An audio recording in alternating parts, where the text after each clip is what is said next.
শ্রীগুরু শ্রীযুতপদকমলং শ্রীগুরুন বৈষ্ণবাং চ শ্রীরূপং সাগ্রজাতং সহগণ রঘুনাথান্বিতং তং সজীবং সাদ্বৈতং স্ববধূতং পরিজনসহিতং কৃষ্ণ চৈতন্যদেবম শ্রীরাধা কৃষ্ণপাদন সহগণ ললিতা শ্রীবিশাখান্বিতান চ ॐ अज्ञानतिमिरन्धस्य ज्ञानाञ्जनशलाकया चक्षुरुन्मीलितं येन तस्मै श्रीगुरुवे नमः। नमोऽयं विष्णुपादाय कृष्णप्रेष्ठाय भूतले श्रीमते जयपताका स्वामिनी इति नामिने। नमः आचार्यपादाय निताय कृपाप्रदायिने गौरकथाधामोदाय नगरग्रामतारिणे। नमोऽयं विष्णुपादाय कृष्णप्रेष्ठाय भूतले श्रीमते भक्तिवेदान्त स्वामिनीति नामिने। नमस्ते सरस्वती देवी गौरवाणी प्रचारिणे निर्विशेष शून्यवादी पाश्चात्यदेशतारिणे। वाञ्छाकल्पतरुभ्यश्च कृपा सिन्धुभ्येव च पतितानां पावनेभ्यो वैष्णवेभ्यो नमो नमः। नमो महावदन्याय कृष्ण प्रेम प्रदायते कृष्णाय कृष्ण चैतन्य नाम्ने गौरतिसे नमो। पंचतत्त्वात्मकं कृष्णं भक्तरूपस्वरूपकं भक्तावतारं भक्ताख्यं नमामि भक्तशक्तिकम्। हे कृष्ण करुणा सिंधु दीनबंधु जगतपते गोपेश गोपिका कांतो राधा कांत नमस्तुते। तप्त कांचन गौरांगे राधे वृंदावनेश्वरी विश्वभानुसुते देवी प्रणमामि हरिप्रिये। बिन्दायै तुलसीदेवायै प्रियायै केशवच्च विष्णुभक्तिपति देवी सत्यवती नमो नमः। जय श्रीकृष्ण चैतन्य प्रभु नित्यानंद श्री अद्वैत गदाधर शिवासादि श्री गौरभक्तवृंद। हरे कृष्ण कृष्ण कृष्ण हरे हरे हरे राम राम राम हरे हरे।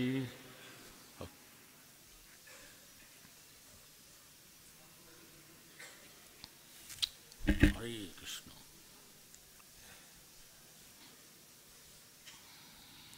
तो श्रीमद्भागवतम नवम स्कंद त्रयोदश अध्याय 1 থেকে 3 নম্বর শ্লোক। हरे कृष्ण।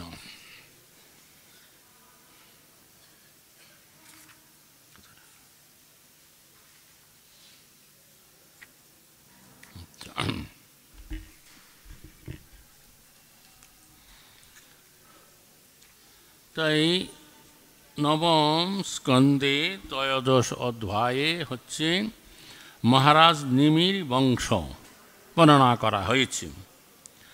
তো এই অধ্যায়ে সেই বংশের বর্ণনা করা হয়েছে যেই বংশে মহাজ্ঞানীর জনকের জন্ম হয়েছিল। এটি মহারাজ নিমির বংশ, যিনি ইক্ষ্বাকুর পুত্র বলে কথিত। তো মহারাজ নিমি যখন মহান যজ্ঞ অনুষ্ঠান শুরু করেন তখন তিনি বৈশিষ্ট্যকে প্রধান পুরোহিত রূপে নিযুক্ত করেছিলেন। কিন্তু বৈশিষ্ট্য দেবরাজ ইন্দ্রের জন্য যজ্ঞ অনুষ্ঠান করতে পূর্বেই সম্মত হয়েছিলেন বলে মহারাজ নিমির সেই অনুরোধ প্রত্যাখ্যান করেন। তাই বৈশিষ্ট্য মহারাজ নিমিকে ইন্দ্রের যজ্ঞ সমাপ্ত হওয়া পর্যন্ত অপেক্ষা করতে বলেন, কিন্তু মহারাজ নিমি তা করেননি। তিনি মনে করেছিলেন জীবন অনিত্য, সুতরাং অপেক্ষা করার কোনো প্রয়োজন নেই। তাই তিনি অন্য আর একজন পুরোহিতকে যজ্ঞ অনুষ্ঠানের জন্য নিযুক্ত করেন। তার ফলে মহারাজ নিমির প্রতি অত্যন্ত ক্রুদ্ধ হয়ে বৈশিষ্ট্য তাকে অভিশাপ দেন, তোমার দেহের নিপাত হোক। তো এইভাবে অভিশপ্ত হয়ে মহারাজ নিমিও অত্যন্ত ক্রোধপূর্বক তাকে অভিশাপ দেন যে আপনার দেহেরও পতন হোক। এইভাবে পরস্পরকে অভিশাপ দেওয়ার ফলে তাদের উভয়েরই মৃত্যু হয়। এই ঘটনার পর বৈশিষ্ট্য মিত্র এবং বরুণের পুত্ররূপে উর্বশীর গর্ভে পুনরায় জন্মগ্রহণ করেন। তো ঋত্বিকেরা নিমির দেহ সুরভিত রাসায়নিক দ্রব্যের দ্বারা মধ্যে সংরক্ষিত করে যজ্ঞ অনুষ্ঠান করেছিলেন। তো যজ্ঞ সমাপ্ত হলে দেবতারা যখন যজ্ঞস্থলে উপস্থিত হয়েছিলেন তখন ঋত্বিকেরা তাদের কাছে নিমির পুণ্যজীবন প্রার্থনা করেন। কিন্তু মহারাজ নিমি জড়দেহের হেয়ত্ব ও তুচ্ছত্ব অনুভব করে পুনরায় জন্মগ্রহণ করতে অনিচ্ছুক হন। তো মহান ঋষিরা তখন নিমির দেহ মন্থন করেন এবং তার ফলে জনকের জন্ম হয়। তো জনকের পুত্র ছিল উদা বসু এবং উদা বসুর পুত্র নন্দীবর্ধন। তো নন্দীবর্ধনের পুত্র সুকেতু এবং তার বংশধরেরা যথাক্রমে দেবরাট, বৃহদ্রুত, মহাবীর্য, সুধিত্রী, ধৃষ্টকেতু, হর্ষর্থ, মরু, প্রতীকীপত, কিতরথ, দেবমীর, বিস্মৃত, মহাধীতি, কীতিরাত, মহারোমা, স্বর্ণরোমা, হর্ষরোমা এবং শিরধ্বজ, এরা সকলেই একে একে এই বংশের পুত্ররূপে জন্মগ্রহণ করেছিলেন। তো শিরধ্বজ থেকে সীতাদেবীর জন্ম হয়। তো শিরধ্বজের পুত্র ছিলেন কুশধ্বজ এবং কুশধ্বজের পুত্র ধর্মধ্বজ। ধর্মধ্বজের পুত্র কীতিধ্বজ এবং মিত্রধ্বজ। তো কীতিধ্বজের পুত্র কেশীধ্বজ এবং মিতধ্বজের পুত্র খাণ্ডিক্য। কেশীধ্বজ ছিলেন আত্মতত্ত্বজ্ঞ এবং তার পুত্রের নাম ভানুমান, যার বংশধরেরা হচ্ছেন শতধন্য, সূচি, সনদবাজ, উজ্জকেতু, অজ, পুরজিত, অরিষ্টনেমি, শ্রুতায়ু, সুপার্শ্বদ আর চিত্ররথ, ক্ষেমাদি, সমরথ, সত্যরথ, উপগ্রু, উপগুপ্ত, বর্ষনন্ত, যুযুধ, সুভাষণ, শ্রুত, জয়, বিজয়, ঋত, সনক, বিতহব্য, ধৃতি, বহুলাস্য, কৃতি এবং মহাবশী। এই সমস্ত পুত্ররা সকলেই ছিলেন জিতেন্দ্রিয়, আত্মবিদ্যা বিশারদ। এইভাবে এই বংশের বর্ণনা সম্পূর্ণ হল। হরে কৃষ্ণ। তো এই শ্রীমদ্ ভাগবতমে নবম স্কন্দ 13 অধ্যায়, প্রভুপাদ এরকমভাবে সংক্ষিপ্ত সার এই অধ্যায়ের মূল কথা বর্ণনা করলেন। মহারাজ নিমির বংশধর তো আজকে বোর্ডে 3 নম্বর শ্লোক লেখা আছে।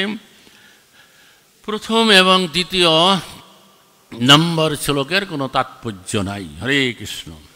তো ওং নমো ভগবতে বাসুদেবায়, ওং নমো ভগবতে বাসুদেবায়, নারায়ণং নমস্কৃত্যং নরং চৈব নরোত্তমং দেবীং সরস্বতীং ব্যাসং ততো জয়মুদীরয়ে। নষ্টপ্রায়েষু অভদ্রেষু নিত্যং ভাগবত সেবয়া, ভগবতি উত্তম শ্লোকে ভক্তি ভবতি নৈষ্টকিং। মুখং করতি বাচালং পঙ্গুর্লঙ্ঘয়তি গিরিম, যৎকৃপাতমহং বন্দে পরমানন্দমাধবম। শ্রীশুক উবাচ নিমি ইক্ষাকু তনয় বৈশিষ্ট্যম বৃতম জিতম, আরভ্য সত্র সুহ পাহ, শত্রুনে প্রাগ বিত্তয় অস্মি ভূ।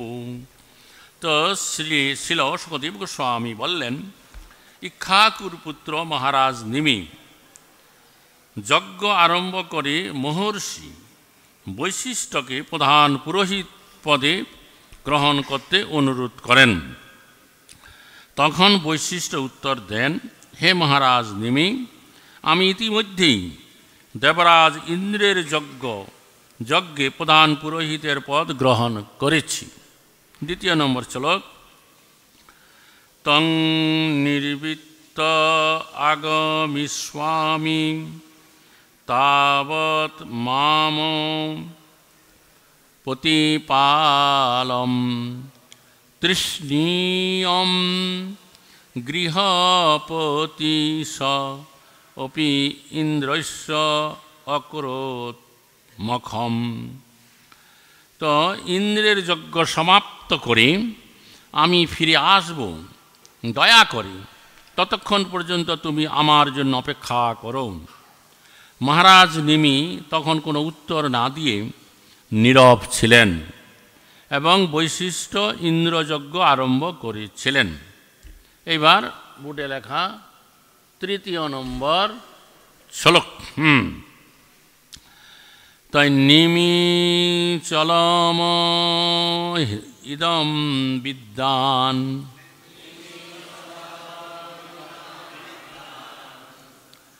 সত্রমার অভ্যত্য আত্মবান,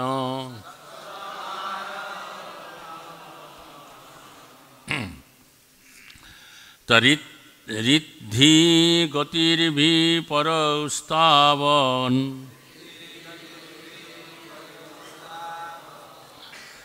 না গমনত যাবতা গুরু,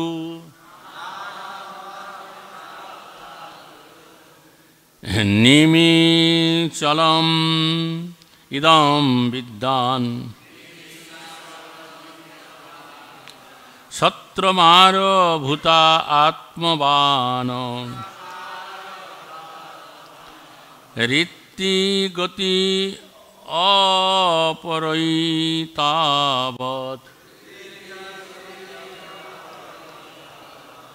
ন আগমত যাবতা গুরু, নিমি চলম ইদম বিদ্যান, সত্রমার ভয়াত্মাবান, ঋদ্ধি গতির পরৈস্তাবন, ন আগমত যাবতা গুরু। বলুন এবার দু একজন। চলম ইদং বিদ্যান, যত্র আমার আত্মান, তি গতি অপরৈস্তাবন, আগমতা জবতা গুরু।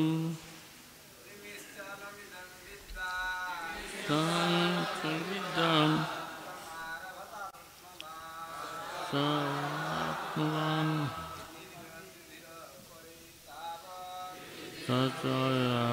তারা জবতা গুরু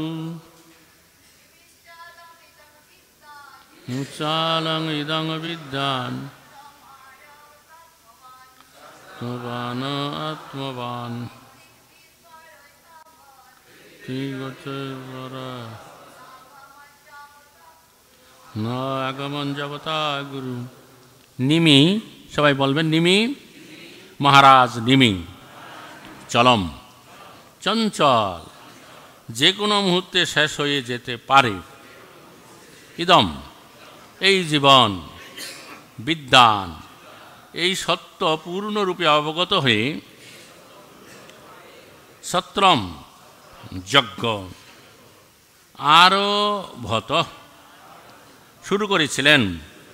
আত্মবান, আত্মতত্ত্ব ব্যক্তি, ঋত্বিগভি পুরোহিতদের দ্বারা অপরই বৈশিষ্ট্য ব্যতীত অন্য তাবৎ, এই পর্যন্ত, যে পর্যন্ত না আগমত, ফিরে এসেছিলেন, যাবতা, ততক্ষণ গুরু, তার গুরু বৈশিষ্ট্য। আচ্ছা, এবার অনুবাদ এবং তাৎপর্য ছিল প্রভুপাদ কর্তৃক। তা আত্মতত্ত্বজ্ঞ মহারাজ নিমি বিবেচনা করেছিলেন যে এই জীবন অস্থির, তাই বৈশিষ্ট্যের ফিরে আসা পর্যন্ত অপেক্ষা না করে তিনি অন্য পুরোহিতের দ্বারা যজ্ঞ অনুষ্ঠান শুরু করেছিলেন। সবাই বলুন, আত্মতত্ত্বজ্ঞ মহারাজ নিমি বিবেচনা করেছিলেন যে এই জীবন অস্থির, তাই বৈশিষ্ট্যের ফিরে আসা পর্যন্ত অপেক্ষা না করে তিনি অন্য পুরোহিতের দ্বারা যজ্ঞ অনুষ্ঠান শুরু করেছিলেন। বুঝা গেল?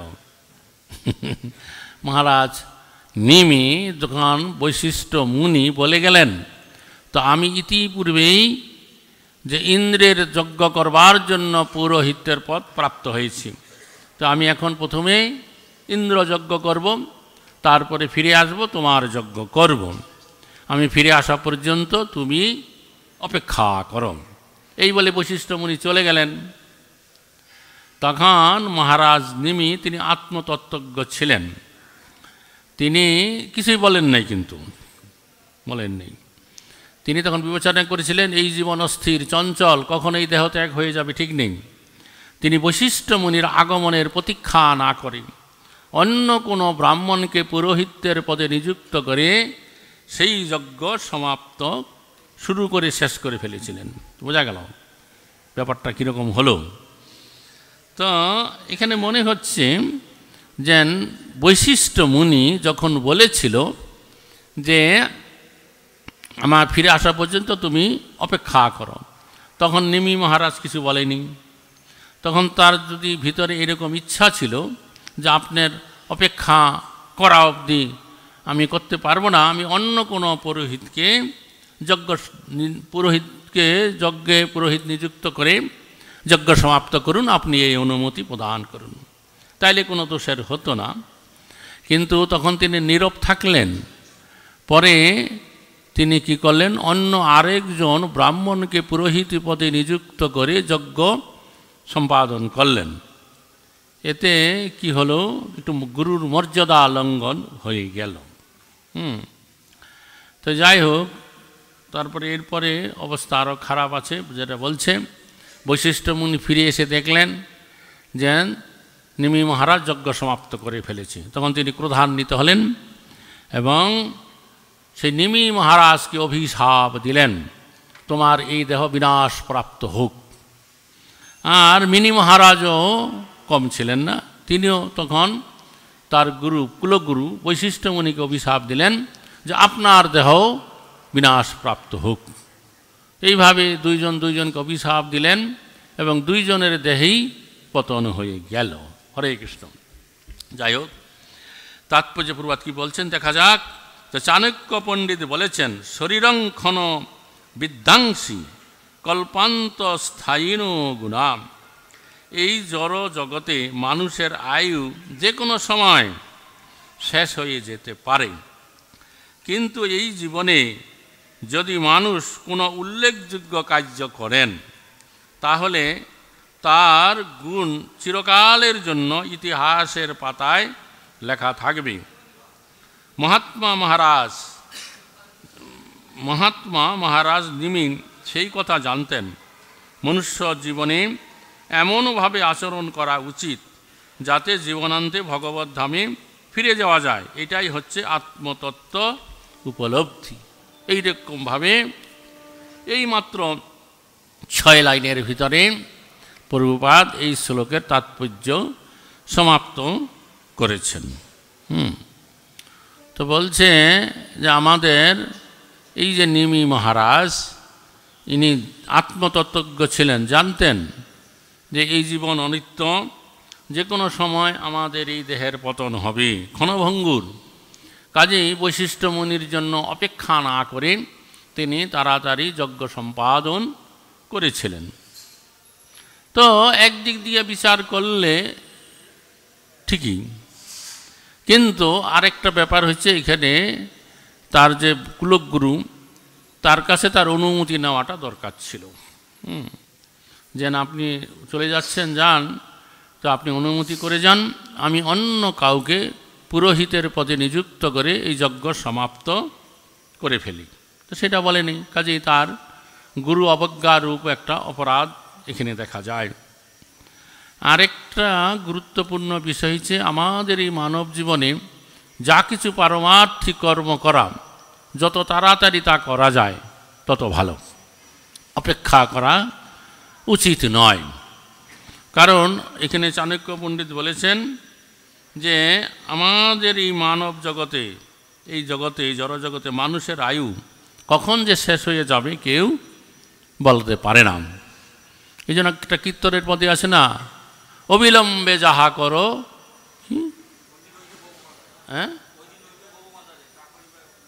অবিলম্বে করো, যাহা করিবারে করো অবিলম্বে, অপেক্ষা করো না। বিশেষ করে এই পারমার্থিক কার্য অবিলম্বে করো যাহা করিবার। তো সেই জন্য এই নিমি মহারাজ তিনি তাড়াতাড়ি যজ্ঞ সমাপ্ত করেছিলেন। তো কয়েক বছর আগে আমার কাছে একজন বয়স্ক দাদু বলতাম, উনি অসুস্থ হয়েছিলেন। তো আমি ওনাকে দেখতে গিয়েছিলাম। তো উনি বলল যে না না না, আমার বয়স এখন 71 বছর, আমার 81 বছর আয়ু আছে, তো চিন্তা করার কিছু নাই। আমাকে জ্যোতিষী বলেছি আমি 81 বছর আয়ু পাবো। কিন্তু দেখা গেল সেই যে অসুস্থ হলো তার কিছুদিন পরে, 2-1 মাস পরেই ওনার দেহত্যাগ হয়ে গেল। কারণ এই জ্যোতিষীর যে ক্যালকুলেশন ওইটাও ফেল। আমাদের কখন যে জীবন শেষ হবে আমরা কেউ বলতে পারি না। যে জ্যোতিষী বলে গেছে আমি 81 বছরই বাঁচব, তা কিন্তু ঠিক নয়। তার আগেই দেহের পতন হতে পারে। এই জন্য আমাদের যা করবার কর্তব্য কর্ম করার তা অবিলম্বেই করতে হবে। তো আমাদের এই যে মানব জীবন, এটা ক্ষণভঙ্গর জীবন, এবং এই জগৎ সংসারে যার জন্ম হয়েছে তার মৃত্যু অবধারিত। জন্মিলে মরিতে হবে, অমরকে কথা কবে হায় রে জীবন নদে। তো এই জগতে সংসারে যার জন্ম হয়েছে তার মৃত্যু অবধারিত। জন্ম, মৃত্যু, জরা, ব্যাধি, এই যে 4টা স্তর আছে জীবনে, আমাদের এই দেহের দ্বারা আমরা এই 4 প্রকারভাবে এই জগতে কষ্ট পাচ্ছি। জন্মগ্রহণ করতে অনেক কষ্ট আছে। শ্রীমদ্ ভাগবতমে 5ম স্কন্ধে আছে যে একটা শিশু যখন তার মাতৃগর্ভে অবস্থান করে, তো মাতৃগর্ভে অবস্থানকালীন সময়ে আমরা প্রত্যেকে যেই ধরনের কষ্ট পেয়ে এসেছি, তো শ্রীমদ্ ভাগবতম তাকে নরক যন্ত্রণার সমতুল্য কষ্ট বলে বর্ণনা করেছে। সেই সময় মাতৃজঠরে অনেক রকম কৃমিকীট থাকে, তারা শিশু নরম শরীর থেকে রক্ত চোষণ করে খায়। তদুপরি গর্ভবতী মায়েরা যখন খাদ্য গ্রহণ করে কটু, তিক্ত, লবণাক্ত, তখন সেই শিশু অত্যন্ত কষ্ট পায়। তারপরে মাতৃগর্ভে তপ্ত পিঞ্জরের মাঝে স্বল্প পরিসরে জায়গার ভিতরে গোলাকারভাবে মাথাটা নিজ দিকে দিয়ে থাকতে হয়, নড়াচড়া করবার কোনো উপায় নেই। আবার সেখানে অনেক রকম কৃমিকীট আছে, তারা এই শিশু নরম শরীর থেকে রক্ত চোষণ করে খায়, তাতে কষ্ট পায়। তারপর আবার ভূমিষ্ঠ হওয়ার সময়ে কষ্ট। তারপরে আবার জন্ম হইলে একটুখানি বড় হইলে আমরা জানতে পারি, বুঝতে পারি, শুনতে পাই যে এক সময় আমাদেরকে এই দেহ পরিত্যাগ করে চলে যেতে হবে, মানে মৃত্যুবরণ করতে হবে। তো এই জগৎ সংসারে আমরা যত মানুষ আছি, আমরা প্রত্যেকে কম বেশি এই মৃত্যু ভয়ে ভীত আছি। কিন্তু এই মৃত্যুর ন্যায় নিশ্চিত যা আমাদের জীবন অবশ্যম্ভাবী ঘটবে তেমন অন্য কোনো বিষয়বস্তু নাই, মৃত্যুর ন্যায় নিশ্চিত।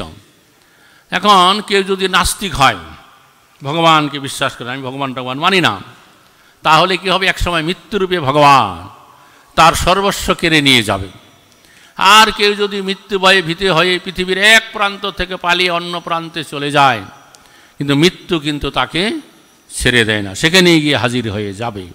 বোঝা গেল? এরকম অনেক গল্প আছে। কাজেই এই আমাদের দেশের অনেক রাষ্ট্র নেতারা দেখা গেছে তারা কি করছে, সিকিউরিটি গার্ড রেখেছে, কেউ যেন তাকে শত্রুতা করে মেরে ফেলতে পারে না।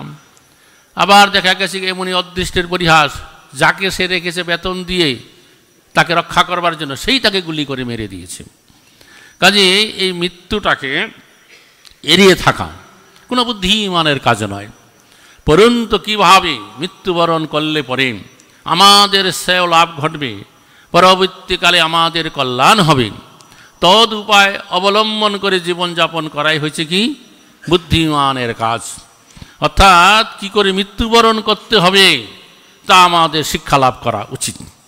ভগবদ্গীতাতে ভগবান শ্রীকৃষ্ণ বলেছেন যে জং জং বাপি শরণং ভাবং ত্যজমন্তে কলেবরম তং তমেব ইতি কন্তেয় সদা তদ ভাব ভাবিত।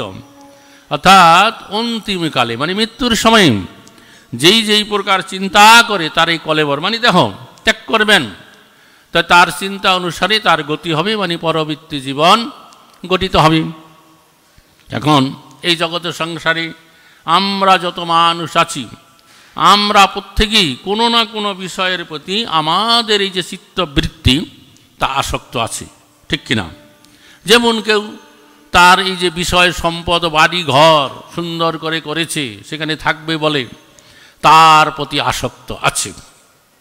আবার কেউ তার স্ত্রী পুত্র পরিবার পরিজনদের প্রতি আসক্ত আছেন, কেউ বা তার সমাজ দেশ জাতির প্রতি আসক্ত আছেন। আবার হাজার হাজার লক্ষ লক্ষ মানুষের ভিতরে কেউ কেউ হয়তো সেই পরমেশ্বর ভগবানের প্রতি আসক্ত চিত্ত রয়েছেন।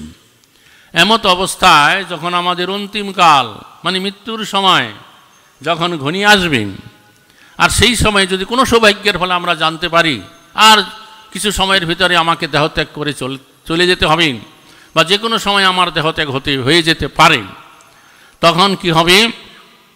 যার চিত্তবৃত্তি যেই বিষয়ে আসক্ত আছে তদ বিষয়ের কথাই তার মনে পড়ে যাবে। কেউ যদি তার এই দোকান বাড়ি বিষয় সম্পদে আসক্ত, তখন সে চিন্তা করবে, হায় হায় আমি এত কষ্ট করে দোকান বাড়ি ঘর করেছি, আমার ছেলেরা এগুলো রক্ষা করবে কি না, ওই চিন্তা করবে, তাই নাকি? আর কেউ যদি সমস্ত বিষয়ের প্রতি অনাসক্ত হয়ে পরমেশ্বর ভগবানের প্রতি যদি আসক্ত চিত্ত থাকতে পারেন, তখন কি হবে? তার পরমেশ্বর ভগবানের কথাই স্মরণ হবে। তখন তিনি ভগবানের নাম রূপ গুণ লীলা ইত্যাদি স্মরণ করেন বা ভগবানের দিব্য নাম গ্রহণ করে যদি তিনি দেহত্যাগ করবেন, তাহলে তিনি অবশ্যই ভগবান শ্রী গোবিন্দের পাদপদ্মে প্রাপ্ত হয়ে যাবেন, তাতে কোনো সন্দেহ নেই। এই জন্য আমাদের যখন এই প্রকার জ্ঞান উদয় হয়, তখন থেকে এত বিষয়ে যত্নবান হয়ে জীবনযাপন করা আমাদের প্রত্যেকেরই কর্তব্য, যাতে করে আমাদের এই চিত্তবৃত্তি যেন পরমেশ্বর ভগবানের প্রতি আসক্ত থাকেন, সমস্ত বিষয়ের প্রতি অনাসক্ত হয়ে। আমাদের এই বৈষ্ণব আচার্যরা তারা সবসময় এই কথা বিভিন্ন কীর্তনের পদে গানে ভাষ্যে তারা এই কথা বলেছেন যে বিষয় সারিয়া কবে শুদ্ধ হবে মন, কবে হাম হেরব শ্রী বৃন্দাবন। নরোত্তম দাস ঠাকুরের প্রার্থনা গীতিতে যদি এই কথাটা এইরকম না হয়ে যদি অন্যরকম হতো যে বিষয় লইয়া কবে শুদ্ধ হবে মন, কবে হাম হেরব শ্রী বৃন্দাবন, তাইলে কিন্তু কোনো চিন্তা ছিল না। কিন্তু এই বিষয় সেরে কি করতে বলছে, বিষয় ছাড়িয়া কবে শুদ্ধ হবে মন, বিষয় ছাড়লে মন শুদ্ধ হবে। তারপরে কবে নিত্যানন্দ মোরে করি দরায়া, সারাইবে মোর বিষয়ের মায়া, দিয়া মোরে নিজ চরণের ছায়া, নামের হাটেতে দিবে অধিকার, আমি কিনিব লুটিব হরিনাম রস, নাম রসে মাতি হইব বিবশ। তার মানে এই নিত্যানন্দ প্রভুর কৃপা ছাড়া এই বিষয়ের প্রতি অনাসক্ত ভাব আসতে পারে না। এই বিষয়ের প্রতি সবাই আসক্ত, কিন্তু নিত্যানন্দ প্রভুর কৃপা ছাড়া এই বিষয়ের প্রতি বিতৃষ্ণা ভাব বা অনাসক্তি আসে না। তারপরে আরও এরকম কীর্তনের পদ আছে, কীরকম আছে আরও দুই একটা, হ্যাঁ, বিষয় সারিয়া সেরসে মজিয়া, মুখে বলো হরি হরি, বিষয় লইয়া বলে নাই। এটা বলছে যেমন ধরুন এক কলস, কলসের ভিতরে আপনি মাটি ঢুকালেন এক কলস, তো সেই কলসটা যদি গঙ্গার মধ্যে ডুবাই দেন জল ঢুকাবার জন্য, জল ঢুকবে না। ওই কলস থেকে যতটুকু মাটি বের করবেন ততটুকু গঙ্গার জল ঢুকবে। সেই রকম আমাদের এই যে চিত্তবৃত্তি যতটা বিষয়ের প্রতি আসক্ত আছে ততক্ষণ পর্যন্ত ভগবানের প্রতি আসক্তি জন্মিতে পারে না। যতটুকু বিষয়ের প্রতি অনাসক্ত হবে ভগবানের দিকে ততটা কি আসক্তি জন্মাবে। তো লোচন দাস ঠাকুর আরও কড়া কথা বলেছেন। লোচন দাস ঠাকুর খুব হিট দিয়ে কথা বলেছেন। তিনি বলেছেন কি যে সংসার সুখের মুখে তুলে দিয়া চাই, নগরে মাগিয়া খাইব গাহিয়া নিতাই। বুঝতে পারছ যে এই সংসার সুখের মুখে আমি ছাই তুলে দেব, আর নগরে গিয়ে আমি নিত্যানন্দ প্রভুর গুণ মহিমা কীর্তন করে লোকের কাছে মেঘে খাবো। হরে কৃষ্ণ, নিতাই গৌর প্রেমানন্দে হরি হরি বল। তো যাই হোক, এখন এই বিষয়ের প্রতি আমাদের কি করে অনাসক্তি ভাব আসতে পারে সেই চিন্তা সেই কার্য আমাদেরই করা উচিত। আমি সদ্গুরু আশ্রয় গ্রহণ করলাম, মালা তিলক ধারণ করলাম, জপমালা দেখাইয়ে খুব করে জপ করছি হরে কৃষ্ণ 1 লক্ষ জপ, কিন্তু যদি বিষয়ের প্রতি যদি আমার আসক্ত থাকে ভগবানের প্রতি আসক্তি আসবে না। আর ভগবানের প্রতি আসক্তি যদি আমার না আসে তাইলে কিছুই হলো না, যেখানে আমি ছিলাম সেখানেই রয়ে গেলাম। এই ভক্তি সিদ্ধান্ত প্রভুপাদের উপদেশ উপাখ্যানে একটা গল্প আছে, মজার গল্প। একবার কতগুলো লোক গঙ্গার ঘাটে নৌকা বাঁধা ছিল, সন্ধ্যা রাত্রি অন্ধকার হয়েছে, তো নৌকায় উঠেছে। তো মাঝিরা নৌকা ছেড়ে দিয়েছে। তখন মাঝিরা খুব করে নৌকা দাঁড় বাইছে, নৌকা চলছে, আর এদিকে নৌকায় মাঝে লোকেরা ওঠার পরে গঙ্গার ঠান্ডা বাতাস লেগেছে, তারা সবাই ঘুমিয়ে পড়েছে। এইভাবে রাত্রি ভোর হয়ে আসছে। তখন তারা নৌকার থেকে বেরিয়েছে, বলছে যে কি ব্যাপার, এই কি নৌকা যেখানে থেকে ছাড়া হয়েছিল সেখানেই তো রয়ে গেছে, কারণটা কি? তো মাঝিরা বলছে আমরা তো সারা রাত ধরে পরিশ্রম করে নৌকা বেরিয়ে চলেছি, ঘাম ছুটে যাচ্ছে, নৌকাটা কেন গেল না? তখন দেখা গেল কি যে নৌকার পিছনে যে নোঙর আছে, ওই যে একবারে লোহার তৈরি নোঙর, সেই নোঙরটা তুলতে ওরা ভুলে গেছে। বোঝা গেল, তাই নৌকা সারা রাত্রি বাইরে কি হবে, একবার ডাইনি একবার বাইরে গেছি আর সেখানে রয়ে গেছে। সেই রকম আমরা যতই সাধন ভজন করব না কেন, যদি এই বিষয়ের প্রতি আসক্তিটা আমরা না ছাড়তে পারি তাহলে যেখান থেকে শুরু করেছি সেখানেই থেকে গেছি। এটা ভক্তিচন্দ্র প্রভুপাদের উপদেশের উপাখ্যানে এই গল্প উনি বলেছেন।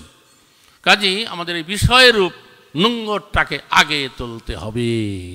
হরে কৃষ্ণ, হরিনাম হরিভজন করতে হবে। আর এই বিষয়ের প্রতি কীভাবে অনাসক্ত আসা যায় সেই বিষয়ে সতর্ক থেকে ভগবানের সাধন ভজন ভক্তি যোগ করে যেতে হবে। তো যাই হোক, এখন এই যে মৃত্যু, এই মৃত্যু অবধারিত, তারপরে আমরা কি বললাম, দুইটা কথা বললাম, জন্ম এবং মৃত্যু। আরও দুইটা ক্লেশ আছে এই জগতে আমাদের, তা হচ্ছে জরা এবং ব্যাধি। জরা মানে হচ্ছে কি বার্ধক্য, এই জগতে সংসারে কোনো সুখ নাই।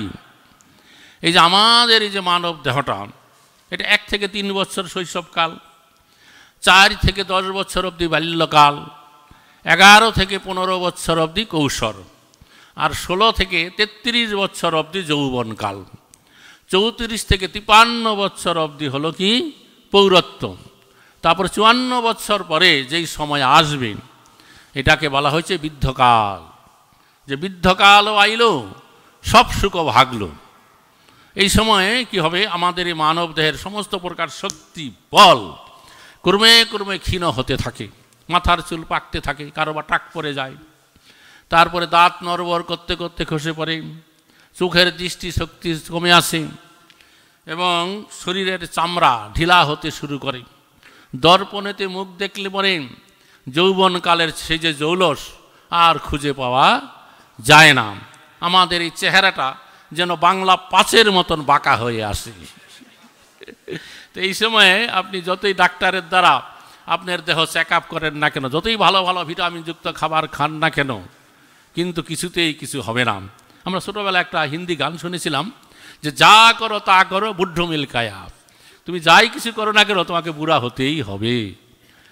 তখন বর্তমানে এই পৃথিবীর অনেক উন্নতশালী দেশ আছে, অনেক বড় বড় বৈজ্ঞানিক আছে, কিন্তু আজ পর্যন্ত কেউ আমাদের এই মানব দেহের যে বার্ধক্য এটাকে রোধ করে দেওয়ার মতন সামর্থ্য বা ক্ষমতা অর্জন করতে পারেনি। ভবিষ্যতে কেউ তা কোনোদিন করতে পারবেও না। পরন্তু কি দেখা যাচ্ছে, যতই দিন যাচ্ছে মানুষ কী করছে, প্রাকৃতিক পরিবেশটাকে দূষিত করে তুলছে, আরও নিত্য নতুন রোগের প্রাদুর্ভাব ঘটছে, মানুষের এই পরমায়ু আরও কমতে শুরু করেছে। হরে কৃষ্ণ। বরঞ্চ আমাদের প্রাচীন ভারতে অনেক মুনি ঋষিরা অনেক রকম যোগ সাধনা করে অনেক দিন বেঁচে থাকতে পারত। তার মানে এই নয় চিরকাল বেঁচে থাকতো, কিছুদিন বেশি সময় বেঁচে থাকতে পারত। আচ্ছা, তারপরে আছে কি ব্যাধি, আরেকটা কষ্ট। ব্যাধি মানে রোগ। আমাদের এই বৈদিক শাস্ত্র থেকে জানতে পারা যায়, তাতে উল্লেখ করা আছে শরীর ব্যাধির মন্দিরম, অর্থাৎ আমাদের এই মানব দেহটা যে সমস্ত প্রকার রোগ জীবাণুদের মন্দির স্বরূপ।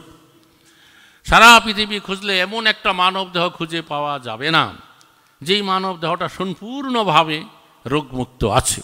আমাদের প্রত্যেকেরই দেহের ভিতরে কোনো না কোনো প্রকার রোগ জীবাণু আছে, কোনো দেহেতে কিছু কম, কোনো দেহেতে বা কিছু বেশি আছে। এখন এই রোগের হাত থেকে রেহাই পাওয়ার জন্য আমরা আমাদের দেশে, গ্রামে, নগরে, বন্দরে যতই আমরা হসপিটাল, ডাক্তারখানা গড়ে তুলি না কেন, বা ডাক্তারের সংখ্যা যতই বৃদ্ধি করি না কেন, কিন্তু আমাদের এই মানব দেহের এই যে রোগ, এটা কিন্তু কখনোই সম্পূর্ণরূপে মুক্ত থাকবে না। যা আমাদের বৈদিক শাস্ত্র জানিয়ে দিয়েছে শরীর ব্যাধির মন্দিরম। এখন এই যে জন্ম মৃত্যু জরা ব্যাধি, তার কবলে কবলিত হয়ে আমরা এখানে নিরন্তর দুঃখ কষ্ট ভোগ করছি। তথাপি আমাদের এই যে মানব জীবন, এই মানব জীবন হয়েছে একটা দুর্লভ জীবন, শ্রেষ্ঠ জীবন। 84 লক্ষ প্রকার জীবজন্তু আছে, তার ভিতরে এই মানব জীবনকে বলা হয়েছে দুর্লভ জীবন, শ্রেষ্ঠ জীবন। কেন বলা হইল? কারণ জীব এই মানব জীবন প্রাপ্ত হলে ভগবানের নাম, হরিনাম, হরিভজন, পারমার্থিক জীবন শুরু করতে পারে। আর অন্য কোনো দেহধারী প্রাণীগণের জন্য সেই সুখ বা সুবিধা নেই। তারা সারা জীবন ধরে আহার, নিদ্রা, ভয়, মথুন এই 4 প্রকার কর্ম করে তাদের জীবন অতিবাহিত করে। তার ঊর্ধ্বে তারা অন্য কোনো কিছু ভাবতে পারে না, করতে পারে না, কারণ বিধাতা তাদেরকে সেই ক্ষমতা প্রদান করেনি। কিন্তু যখন কেউ মানুষ হয়ে জন্মগ্রহণ করেন, মানুষকে সেই ক্ষমতা দিয়েছে, অধিক চেতনা দিয়েছে, যার ফলে মানুষ ভাবতে পারে যে আমি কে, আমি কোথায় ছিলাম, কেন আমি এই জগতে এসেছি, পরমেশ্বর ভগবানকে, তার সাথে আমার সম্পর্ক কী, আর আমি এখানে কেন এইরকম দুঃখ কষ্ট ভোগ করছি। তখন তার এই অথাত ব্রহ্ম জিজ্ঞাসার উদয় হল। তখন তিনি সাধু, গুরু, শাস্ত্রের সান্নিধ্যে গিয়ে পরিপ্রশ্ন করে অবগত হতে পারেন যে আমরা এই দেহ নই, আমাদের প্রকৃত সত্তা হয়েছে আত্মা। সে আত্মা অনাদিকাল ধরে আছে, ভবিষ্যতে থাকবে, তার কখনো বিনাশ নেই। ভগবদ্গীতাতে এই আত্মাকে অজর এবং অমর বলেছেন। আর অপরদিকে আমাদের এই যে দেহটা, এটা আগে ছিল না, এখন আছে। যে কোনো সময় আমাদের এই দেহের বিনাশ ঘটবে। কিন্তু এই দেহের বা এই জীবনের যদি আমরা যথার্থ সদ্ব্যবহার করে যেতে পারি, তাহলে আমরা পরম গতি লাভ করতে পারি। সেটা কি? এই জগৎটা যেমন দুঃখালয়ং শাশ্বতং, ভগবানের আরেকটা চিন্ময় জগৎ আছে। সেই চিন্ময় জগৎ হচ্ছে কি নিত্য আনন্দময়। সেখানে এই জগতের কোনো দুঃখের লেশ মাত্র সেখানে নাই।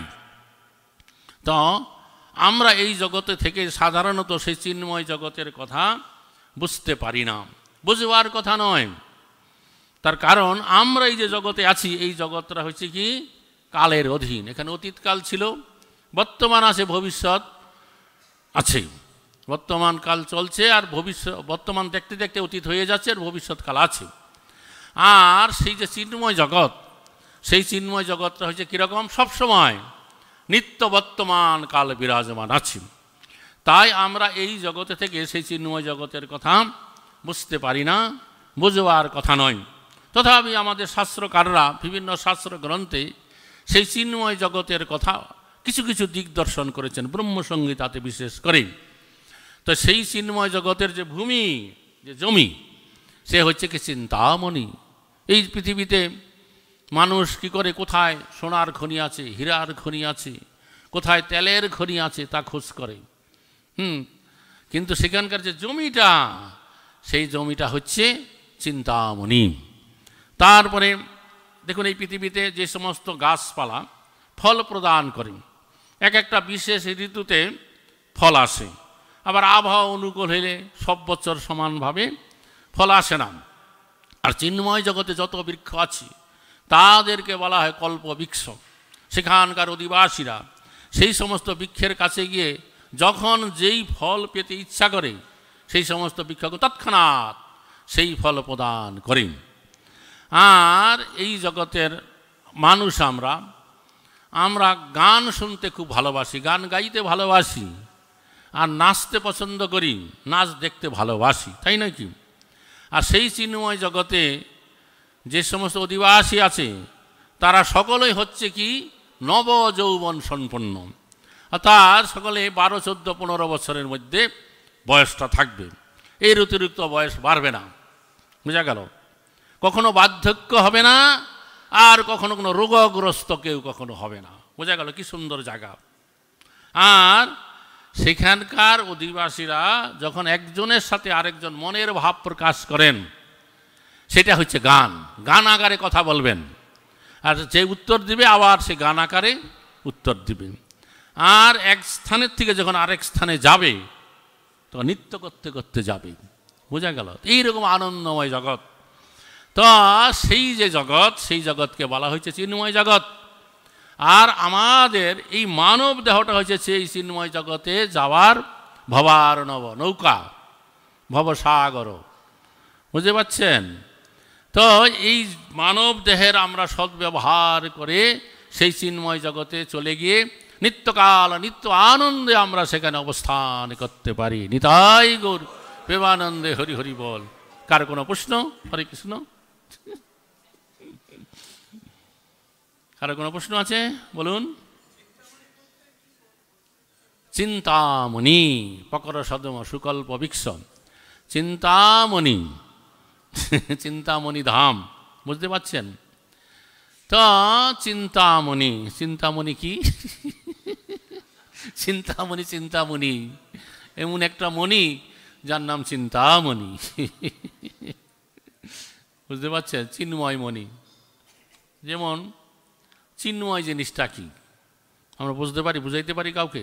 যেমন ধরুন, মধু কীরকম মিষ্টি জানেন? মধু খেয়েছেন তো? এখন এমন একজন লোক পেলেন যে কখনো মধু খায়নি, তাকে আপনি যে মধু যে কীরকম মিষ্টি যতই আপনি বুঝান, সে বুঝতে পারবে না।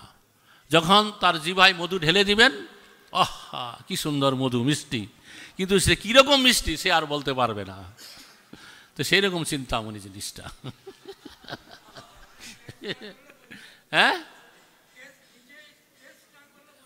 বোঝা যাবে না, বোঝা গেলেও সে আবার অন্যকে বলতে পারে না, বুঝতে পারছেন? এইরকম ব্যাপারটা আছে। যেমন আমি একবার বৃন্দাবনে গেছি, বৃন্দাবনে এক ব্রজবাসী চাষি, সে কোনোদিন পাট গাছ দেখে নাই।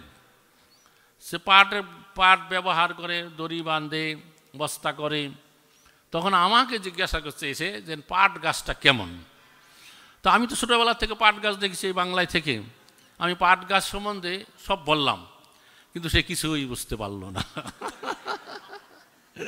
বুঝতে পারছেন? তো সেই রকম আর কি। হরে কৃষ্ণ। নিতাই গৌর সীতানাথ প্রেমানন্দে হরিবল। জয় শ্রীমদ্ ভাগবতম কি জয়।